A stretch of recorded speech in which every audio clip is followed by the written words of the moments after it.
Okay, we got my man Craig here. He calls himself a conservative.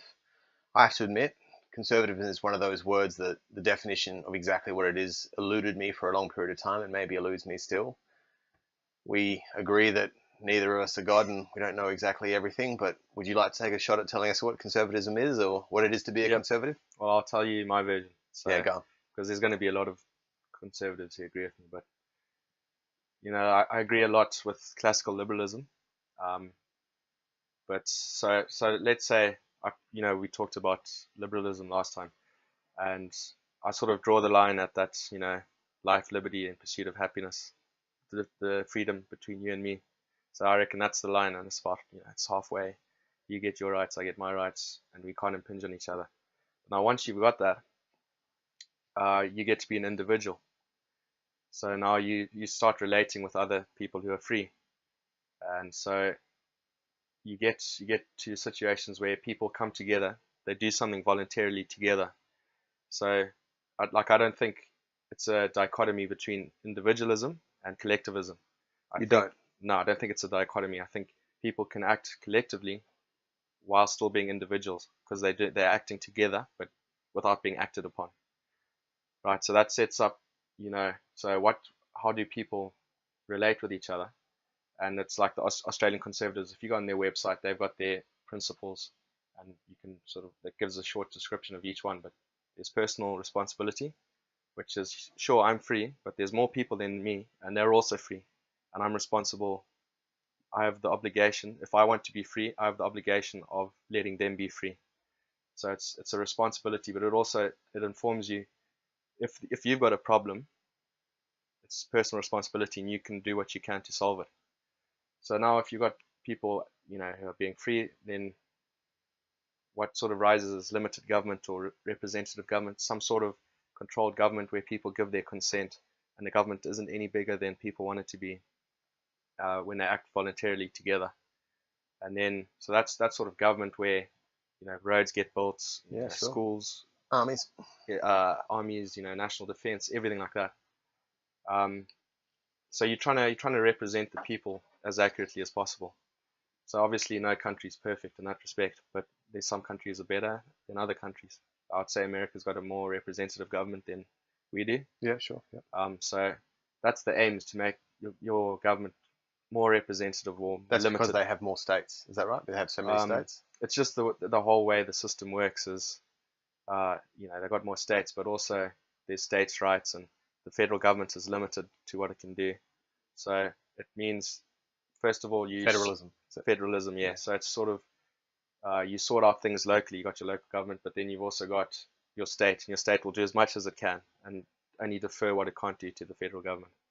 So it goes into ideas of federalism and representative government, but it's limited government, you can call it. And And you then think liberals don't believe all of this, or do you no, still they do. building towards? I think for me it's just a more helpful way of thinking about things. Because say like recently we had the same-sex vote in Australia, and so people say, oh, but you believe people should be free, so why don't you want gay people to vote? You must be homophobic. Gay people to get married. Yeah. Yep. Ah, sorry. Whoops. Whoopsie. No, you can vote, guys. Don't worry about it. So then that gets, people will consider the individual alone rather than as a society. So they'll go, well, I can get married. Why can't you get married? And they compare. So they're comparing, which isn't the way to go about it, because marriage is an institution. It's voluntary. There's no the government doesn't force you to get married, and it means something to people. And so it's a social institution. It's a bunch of people acting together without being acted upon, and they're excluding um, gay marriage and homosexuals because they want families to be strong. They think, and I believe that family is like the school of character. Your family is really important in everyone's life, I reckon. So Yeah. so they say, oh, you're basically, you say you're for people's rights and whatever, but then you don't want to let people get married. Whereas I'm saying, no, that's a thing that comes out of a society. So I'm going to protect more people from less people. And then of course, I think if gays want to like have a civil, what would you call it, a civil union, or come up with their own name, Marriage, but just a and they slightly could different. all act together, and they could come up with something and officiate it and have officials doing, they could do that. So my whole thing is, You keep saw it as an keep attack traditional upon an marriage. existing. It was an attack on an existing institution that's been there for thousands of years, rather than making a new Yeah, institution. no, I have to admit. Yeah, And and you know so what? so That I never think, came up in the debate. Like I agree with you on that. yeah, Like there was always this option that you have something else that's exact. The difference between a Ford Falcon and a Holden mm, Commodore or something. They're the same bloody car, but everyone makes out that there's a big difference. They're yeah, the same car. it's the apples and With origins thing again. Why does everyone have to be the same? Why don't you have traditional marriage, which is good for families and people like you and me? You want to have kids, you want to have a family, you want to be uh, good to your wife, all of that. And then, like, obviously, being gay is not a choice. Like, a Aussie comedian called Steve Hughes does a good bit YouTubing. Dave Hughes or Steve Hughes? Steve Hughes. Yep. He's not well known, but he does a great bit on gays, and he talks about his friends. He says, my friends are a bit homophobic, but don't worry, they don't go out at night and shoot gays with crossbows, and and it's a bit about, you don't choose to be gay. You go fuck a bloke and see how you like it. And so, it's not a choice. It's just the way you are. There's nothing to be ashamed of. Just get on with it. But I would rather, instead of forcing everyone into the same social institution, you have two separate institutions. Because obviously some gays are just going to be, So it's something like free association then. Like it's everyone's in a freedom to country, associate. Yeah. everyone's free, and then you say, because the argument against freedom of association is something like, and then we're all just running around as individuals and we realize that that's not much fun, so we want to join a club. Mm. And so men say, right, we'll have a men's club because you want to get away from the wife and kids. Yeah. I'm a member of a few men's clubs, and you go for a lunch and you have a few beers to take the edge off the competitiveness, and then a whole bunch of men sitting around having beer and steak or something together, Banter. Yeah. whatever it is, a few cigars maybe. And then they start saying, hey, my son needs a job. Oh, well, I've got a vacancy. And then you give their son a leg up. And then they say, hey, why don't we put all our money together, all our superannuation together, do some property development. And before you know it, that freely associated club becomes something of an elitist club. And everyone there is a bit richer than everyone else because if you're a member of this club, then you get into the property development and your son will always have a job. And it becomes a class thing. And that's the argument against freedom of association. I suppose people are saying, if you exclude me, you're taking away my liberties. But of course, yeah, well, you're excluding somebody, you're not actually stopping them from acting. You're not hindering any of their actions. Exactly so correct. But I think that's perfectly liberal. It is, yeah. As I said in the last video, though, if you go and live in a cave, you can't fly to London. Yeah. So if you go and join this club, you have certain advantages that over everyone else. Correct, yeah. And a lot of liberals have a problem with that. Yep. And in a country where 98% of you brought up homosexuality, 98% of the country is hetero, 2% is gay. The 98% hetero is always going to have more super and going to have more jobs to give it to, and that you're excluding. It's just pure mathematics. A small amount makes it very hard for that small amount. There was that's one of those crazy things that happened in America on college where 3 Mexican students protested. Did you see this? During an exam? Yeah. Because they said, you don't know what it's like to be the only 3 Mexican students in a room full of white people. And there was like 1,000 white people, 3 Mexicans, and they were saying that in of itself was structural violence. And so the government has to give them their own room full of only Mexican people to have their own exam, and it just didn't work. It's totalitarian. Everybody's got to be the same. Right, so everybody's got to be included. Everyone's got to include everyone else. Yeah, we've got to. You sent me that great Facebook. We'll put a link to it of that Jordan B. Peterson's sidekick with the buttons, putting the buttons in each classification. That was brilliant. I thought that was really well explained. You should check the link out and watch that 45-minute video. But coming back to conservatism, so we're all individuals. We freely associate. Yep. And we create these social institutions because we're humans. We have passions and needs and desires. And my example was a men's club, but then that becomes a little bit elitist. Yeah, that's it. As people will say that's illiberal. Fine, whereas people say not voting yes to same-sex marriage is illiberal. I think it's perfectly liberal. Just depends on where you draw the line. But if you've got to draw it between two people, you've got to try to get it right in the middle. So, and then of course the thing is, when you join these clubs and you have freedom to associate and freedom of speech, and what happens is you're using your freedom and everyone's using their freedom, and society becomes a much better place. Yeah, sure, definitely. And that's so completely agree with that. So that's why I'm sort of liberal, but I try and look at it as how do you apply liberal relationships between people. One of my lecturers said to me one time that if you're cold and you go and get yourself something to alleviate the condition that you have, then you'll always get it right. But if you ask the government, if you say to the government, I'm cold, they'll get you scarves when you want socks. They'll Yeah. get you a hat when you want gloves. But freedom, you get yourself your own thing whenever you And want it. that's personal It's just responsibility. efficient. It's just Yeah. better. Yeah, personal responsibility. So I mean, that's the way I see it. And then, of course, so like your men's club would be what you call a civil society, and it's Yeah, just sure. people acting together without being acted upon. And you might have a constitution, and say you have to sort of agree to these terms to join. And if you don't agree, then you don't join. We're not going to force you in. You you exclude yourself by not agreeing to the terms. Yeah. So like you might have Christian groups that start up and they want you to be really Christian, and I might not get in because I'm not Christian Me enough. neither. That's fine. They've got the right to associate with who they want to, and they can boot you out. Well, not boot you out, not even include you to start off with. So that's civil society. And then of course free enterprises, you know, people want to get together and work, produce things together. And you can't have the whole collective, going, well, now you're doing well, so 50% tax, and you got to give it to the government, and the government will redistribute it. I'm against that totally, because it cuts down the total level of production in a society. And then there's less production, there's less of it going to people. Everyone is less well off. Whereas if you have free enterprise, people prosper. You have more production, therefore more consumption. If you don't produce something, you can't consume it. I'll make the argument that everyone makes against that. They like Protestantism just did so well. For some reason, there was this, I don't know why, this Puritan.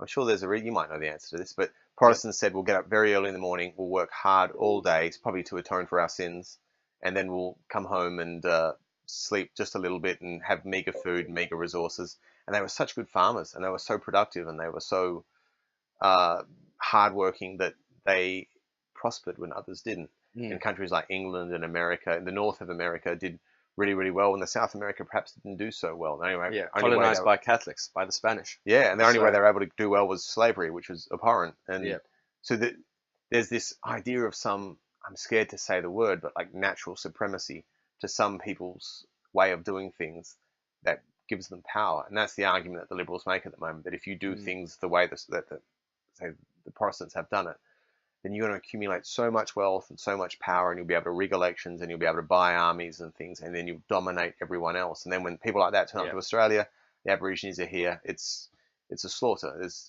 chalk and cheese. I don't really believe that, but that's also, people talk about inequality in capitalism, and it comes from power and what have you. But it's common sense that if you're prospering, there's going to be inequality. Yes, so for example, I work on a farm, right? I'm a laborer. Maybe over harvest I get paid 15 grand, say.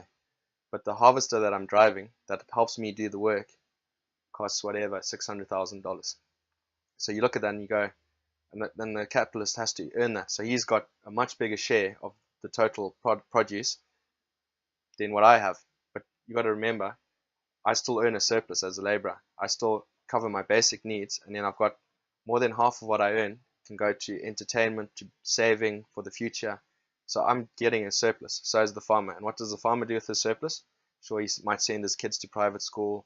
He might build his house again, do it up better, spend it on holidays, that kind of thing. But almost all of the money that he does get from that surplus, he puts back into capital.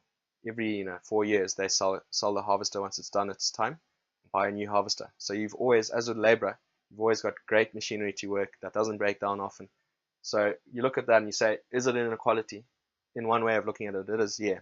But you look at it, who does it benefit? Benefits me, the laborer, benefits the capitalist, benefits consumers. Because now, instead of growing 2,000 tons of wheat, we're growing 4,000 tons of wheat with the same amount of effort, really. I can hear the Marxists pulling hamstrings, running to their keyboard to talk about the labour theory of value as we speak. But no, of course, I totally agree. Well, I reckon Marx was wrong. Labour does get a share of surplus. And you can see that. I mean, we live in big houses. We've got washing machines and dishwashers, and everyone is well off. Yeah, it works and really well. So if people were just subsistence, we'd still be living in basic homes, doing all our own washing ourselves by hand. We wouldn't have machinery. We wouldn't have microwaves. So that whole idea that labor doesn't earn a surplus is bull dust, because you've got inputs and outputs and a surplus, and labor gets a share of it. You can walk out your front door and see it. It's in the street. Yeah. Obviously it did. And it's not like it's a government ordained, this is how you're going to split it. It just comes from an agreement. Yeah, sure. It says, and if you don't want to work on Tuesday, don't work on Tuesday. This amount per hour, and you go and you go back and forth, and maybe that bloke will give me 27, so I'll just say I'll try 27, and he goes no, and you end up at 26 an hour or whatever. It's good. And then you agree to it, and he agrees to it. It's an agreement. It's freedom. There's no use of force there. It's completely voluntary. Then you get that person that says, I don't want to work, or my culture doesn't allow for private property, or whatever their cultural problem is. They can't participate in that. If you don't want to work, then you can't participate in capitalism. You're living under a bridge. You're homeless. Capitalism leaves some behind, and conservatism perhaps leaves some behind. Yeah. I don't really see it that way. Yeah. I mean, like, you can't negotiate with terrorists. You know what I mean? It's like, if you don't want to work, don't work. That's good fine. Cool, yeah. But you say to them, some cultures, they say barter's fine. And you go, well, capitalism is just an extended barter. Instead of me wanting bananas and you having apples, and then I go, okay, and then I go and trade with something. After 10 trades, I get bananas. You've got cash, and that's the intermediate, and it's just an extended barter. That's all it is.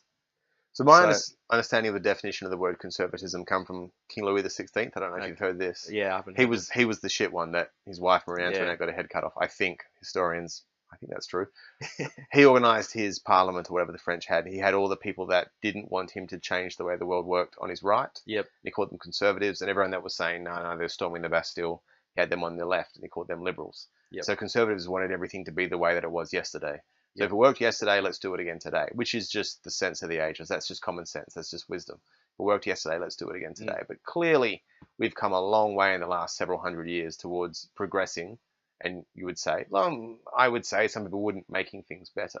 Yep. We don't live in the Dark Ages anymore. Now, I know people that think the Dark Ages weren't so bad because of something to do with Christianity. Yep. But clearly, the conservatism has changed, has progressed. So progression's not bad, right? I think conservatism can be progressive. Yeah, it's good. So when people say there's that perception that it's maintaining the status quo, and I get that because it is.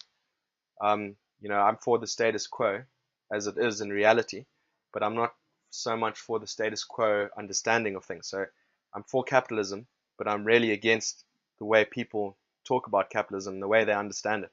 So I attack this kind of status quo, but you keep the status quo that's there because it's reality, and reality is the ultimate decider.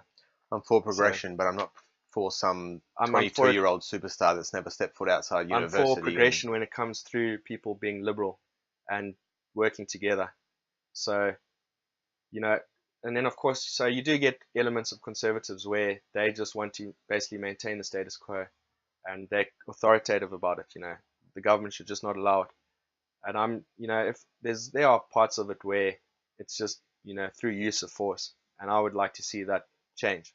So, my idea of conservatism is it's got to change bits of conservatism as well. So it's got to attack itself a bit, chisel away at yourself and cut away the dead flesh. Yep. So there's always that internal battle inside on the right side of politics, inside conservatism. Some guys want to be more authoritative, and some guys want to be more liberal and just let those social structures build up. It's like a social hierarchy. And of course, you start as a young man and you go and eventually you work your way up there. One of the other definitions I have for conservatism goes something like this. It's the thing that you can't sell in the media, or it's the thing that's got terrible PR. Or the left has got it's got the damsel archetype, it's got the white knight archetype. Yep. All it has to do is have someone say, help, I'm being hurt, and then have a whole bunch of people say, we'll protest to save you. And you just front page of the paper every day of the week. But if you're conservative and say something like family values or fiscal responsibility or civil society or something, that shit ain't ever getting anywhere near the front page of the paper. It's not sexy, and it will never be. It never is. But I think that's because conservatism is very individualistic. Yeah, sure, yeah. So you've got to basically ruin a few dinner parties and have your opinion stand on its own for a while. You get 10 conservatives in the room, you get 11 opinions. Yeah. I mean, that's how we met, is we don't agree with most people, but obviously we agree with each other to some degree. And so when you are an individual for long enough and you have your own opinions and you just go your own way, eventually you start meeting up with people. But then what happens is, because I meet you, you've already got a network of people. So then I join your network and you join mine, and it grows like that. So you say we don't agree with most people. We don't, or most people don't agree with us, or whatever. Just say at a dinner party, but something comes up about global warming. Yeah, sure. And what should be done about it. And you'll say nothing should be done about it, and that's an outcast view. That's the esoteric view. But so you do get people who have the idea that if you have the truth, you've got to establish it in the consensus, which I don't agree with, because you can't do that. See, I'm not sure most people do disagree with me, but I'm aware that most people on Twitter disagree with me, or most people Oh yeah, at a yeah, news panel on the TV at 6 p.m. at night, and then eventually someone talks about the weather. Those people disagree with me. yeah. But that seems to be a veneer. There's something like 50% of the population sits on the right, but 80% of the media is on the left, or something like that. There seems to be a perception, a perception. But even at the dinner party, you can see people who agree with you, but they're not gonna, for whatever reason, they're not gonna. Yeah, that's different. That's the thing. Yes, they just keep quiet. That what people call the That's a silent weird majority, thing. or whatever. But it's just a cultural thing. It's just Conservatives are social. ashamed, or they're scared of being outed, or they're scared of being doxxed. Or... I think a lot of them just realize that you're not going to win over everybody.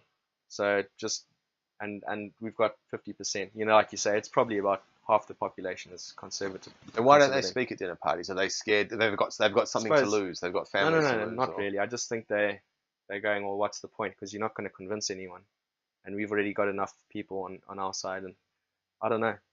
One I of the don't really best. know what it is. I just personally I enjoy sort of going hard at a dinner party, and people don't like that. No. They just go, oh, don't bring that up. Oh, And I don't see what the problem is, but obviously it's a bit taboo to cause a scene, whereas I love causing a scene.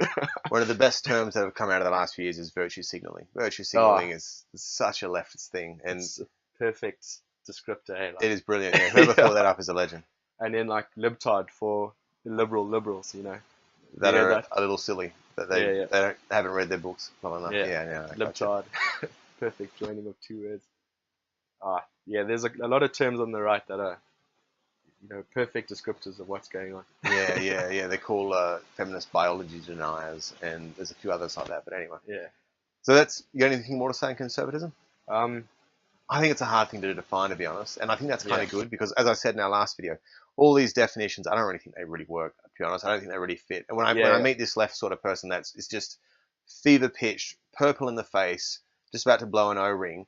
That Michel Foucault defined this as exactly this, and you must understand it. I think you don't believe that yourself. You're just mimicking something that your university professor said to you. But I like that conservatism is a little grey and a little like fuzzy around the edges, because that's life. There's a common sense in the fact that you can't exactly define it, because that's life. Yeah, it's people want like ideological purity, and it's like if Michael doesn't agree with me, so true, then I've got to like completely reject him. Yeah. But of course, 19 times out of 20, you and I are going to vote the same way. So this whole I don't need you to agree with me precisely, and that's what makes life interesting, because you'll have ideas that I don't have. And so I think it's just it's a psychological phase that people get into where they need purity. And they need no remainders at the end of the equation. They have an ideological equation. And you get past that with a bit of experience. Yeah, you do, yeah. Yeah, I really, somebody's on my side, even if we disagree quite a bit. I'm happy with them to be different, You'll be forever on your own side. No one else's if you require absolute agreement. But I saw Jordan Peterson and the Weinstein that isn't a rapist. What's the guy? Brett Weinstein. Yeah, they were on Joe Rogan's show, and they were saying that the thing about the right is you walk into a scary room of right-wingers and you walk straight back out again, because there's swastikas on the walls and it's just terrifying. But you walk into the room full of scary left-wingers and immediately you think, oh, this is a nice room. What are they talking about? Equality. Yeah, sure. Yeah. Equality. It's a nice, simple thing. And it's not for days or weeks or months later that you realize that, A, these people can't define equality. They're just saying, they're just screaming it. And then when you try and ask them to put it into real terms, how do you think equality is going to work? They tell you that you're a Nazi or something like that. And that, as you just said, they require everything to be ideologically pure and the subject, for more accurately, the object to resemble the subject. And it never does. You have an idea in your mind and you go and build it. And it's all, those nailed it memes, and it's just terrible. But that's how life is. And conservatives seem to understand that the idea that you have in the mind is never going to be how it plays out in society. And there's always going to be these remainders, this friction, this... Like if you start a business, you obviously think that it's going to work out. But more times than not, it doesn't work out. Yeah, you struggle, or it works out eventually because you thought on your feet. But yeah, it's this. You walk into the room full of the lefties, and they have that ideological purity, and then you try and get them to realize that the world isn't going to work that way, and now you're a Nazi, and Yeah, too late you've befriended these people. yeah. I think, you know, the left, it's sort of, they define the world in certain ways, and then what happens is they end up saying to the people that are actually, you know, what is it? They're cruel to the kind and kind to the cruel. Okay, I'll think about So that. you know what I mean? Is like, if you're a conservative, they don't give you a second to explain yourself. It's just attack, and they hate you straight away. But of course, if they just listen to you, they might get a few ideas, Yeah, yeah, sure. and then of course the person who's ranting and raving and saying we got to turn over this society, we've got to have a revolution. They love that act, and they go and they're kind to him, and he's their mate, but he's also the guy that's going to do them the most harm. So Are, when you get into that psychological space, how do you get out of it? are people on the right these days because they believe in right wing philosophies or whatever, or because they just hate the left? How many people are voting Trump or Brexit or whatever they're doing? Not because they believe in the substance of the argument, but because Probably half, Bernie Sanders scares the shit out of you or something like yeah, yeah. I'd say it's probably half. that. Yeah, it'd be a lot of that. Like they haven't really thought about, you know, but they're very practical people, and they live more in the object world, and they just get on with what reality gives them. And then you got all these lefties who are living in ideas, and they're going, well, we should do this, and these guys know that that's not going to work because they live in the real world, and they own businesses, they're small business Yeah, owners and farmers, and they know they work in reality so much that they just know that these ideas are not going to work, yeah. and I they've got think to defend themselves from those ideas. that's very close to the Yeah. truth. That is extremely close to the truth. Do you have anything more you want to add? No, just become a conservative. Yeah, and comment down the bottom, Yep. and please subscribe. Subscribe. If we can get a few subscribers, it'll be, we'll keep making videos basically. No worries. Do it better. It's pretty hard. It is very hard. Hot. All right, guys. See you later. Cheers.